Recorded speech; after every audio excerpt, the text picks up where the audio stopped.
Fl-istess jum li l-Gvern nieda Yachting Malta kienet għaddejja konferenza bit-tema Opportunitajiet fil-qasam tas superyachts.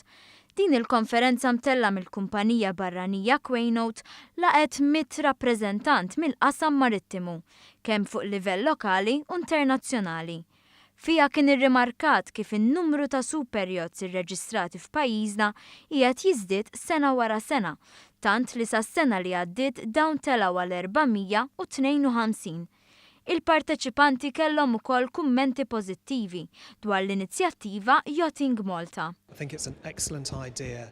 The countries that have succeeded in the super yacht sphere have done so by pulling all of their expertise together, having one joint voice to lobby their interests within the industry both nationally and internationally. Inizjattiva tajba ħafna, fil-fatt il-preżentazzjoni kienet attenduta b'ħafna nies, għalfejn għax hija inizjattiva tajba li għandna bżonn. Imxejna ħafna f'din l-industrija f'dal aħħar 10 snin. Illum il-ġurnata aħna magħrufin fl-Ewropa kollha tista' tgħid.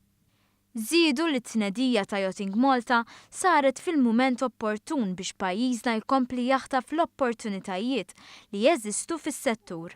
Bħalissa qegħdin tajjeb ħafna, ġifieri fl-Ewropa probabbilment f'dak li huwa reġistrazzjoni ta' yachts qegħdin fost l-ora anzi fil-quċċata.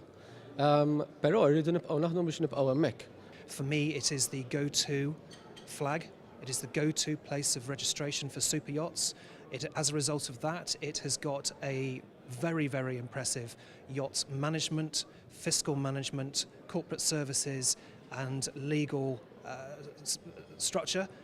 Is-Segretarju Parlamentari għall Kompetittività José Herrera qal li fi żmien li ġej l-industrija tal-ibburdjar se tkun sostnuta wkoll permezz ta' politika aġġornata li diskussjoni dwarha se tibda fi żmien li ġej fil-Parlament. L-idea hi li Malta, peress li minn dejjem kienet ċentru maritmu, nerġgħu niżviluppawha bħala ċentru ta' eċċellenza f'dan ir-rigward.